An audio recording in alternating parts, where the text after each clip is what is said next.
Hey BookTube. Today I'm going to go over my April wrap up, but we had family here for like 3 weeks in April. I didn't do a whole lot of reading while they were here, but I did get some done. So my April wrap up is mainly the last week of April till a few days ago. First, I went back and reread Catcher in the Rye because I haven't done that since high school, and I was surprised that I really didn't like it as much as I did when I was in high school. I didn't feel like I connected with Holden at all anymore. That was a weird thing because I have really fond memories of that book when I first read it.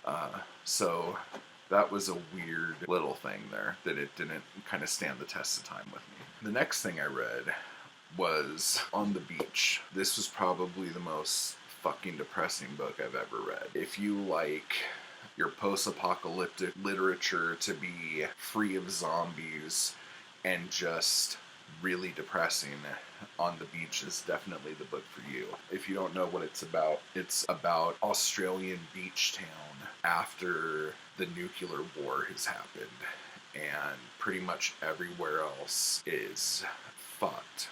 And the radiation that is moving towards Australia is imminent, and there's absolutely nothing that these people could do about it, and they're just fucked, and they're gonna die.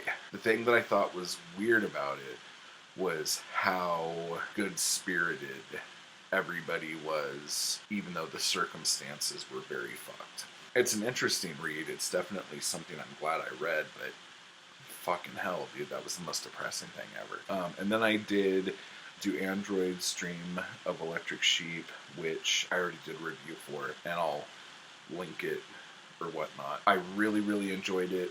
I didn't enjoy the last few chapters. I thought it dragged.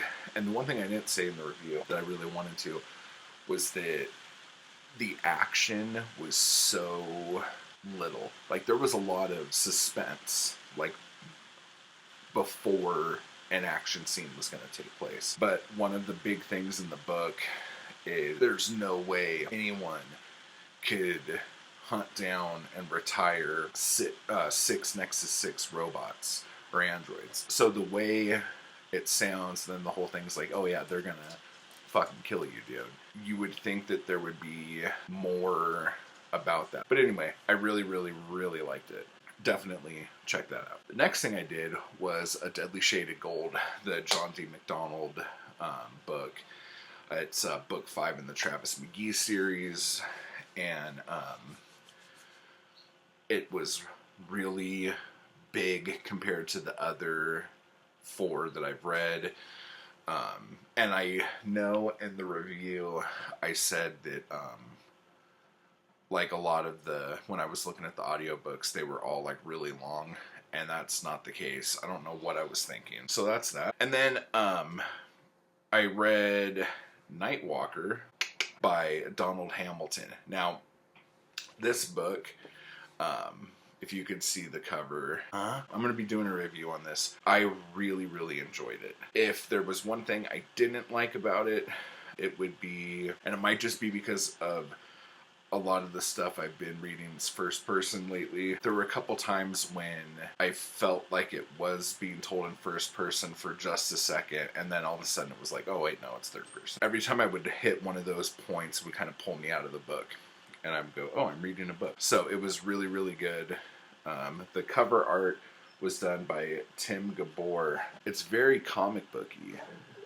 It's very, very good. The last one was kind of a reread, and I did this when the family was here actually because it's a pretty thin book. Nick Carter's Istanbul. Nick Carter is a house name in award books to write books about the American espionage agent Nick Carter. So it's almost like Nick Carter is doing like autobiographical stuff, but the thing is that a lot of the Nick Carter books are told in third person. You have to do some research, but there's a couple sites that have it. This one was written actually by a guy named Manning Lee Stokes, who wrote my favorite Nick Carter book.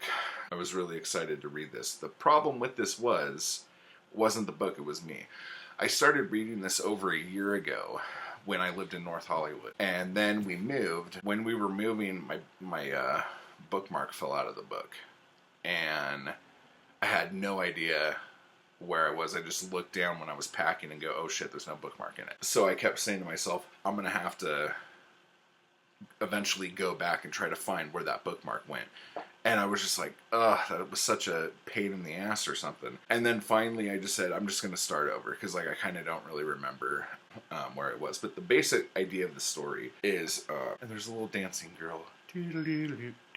America's super spy finds sultry love and sudden violence in the Middle East. He basically is going there to find this like group of people who have been like making heroin and smuggling it out of Istanbul. There's he works for an organization called Axe. Nick Carter does, and Axe is a part of the government, but it's like a secret part of the government that nobody knows about. And Nick Carter, he's N3, like 007, but N3, and he's his rank is Killmaster. So basically he has a license to kill, and he will never be questioned about anyone he kills, kind of thing. But one of their operatives in Istanbul was kind of compromised, and when he gets out there, he realizes that he's kind of strung out on heroin too. There's all this stuff with that. I mean, there's some hysterical things in this book. Like, he pretends to be like a fat rich guy, but he's wearing this fat suit like down by the pool and at this hotel to kind of shake people off the scent. There's another part where he's being chased down this alley, and he goes through this window, and there's some like really nasty chick who's like all ooh la la, and just like little funny things like that. But then the action bits in this are flipping crazy. It's not necessarily a twist, but something happened in there that I totally did not see coming with one of the characters in it. It was a good shock. I was like, fucking hell, man, I can't believe that. So anyway, if you like spy thrillers or espionage stuff, a lot of the Nick Carter books are really good. Some of them aren't. The first 4 are so-so. But yeah, I'll do a whole thing about that later. But anyway, so that was what I read. What was that? 1, 2, 3, 4, 5. I read 6 books. Okay, cool. I read 6 books. Yay for me. Wait a minute. You're not getting away that easy. I'll put links below for stuff. I do have my Twitter, my Instagram up on my now. Hit me up on those, and like and subscribe. And if you've read any of these books, please let me know.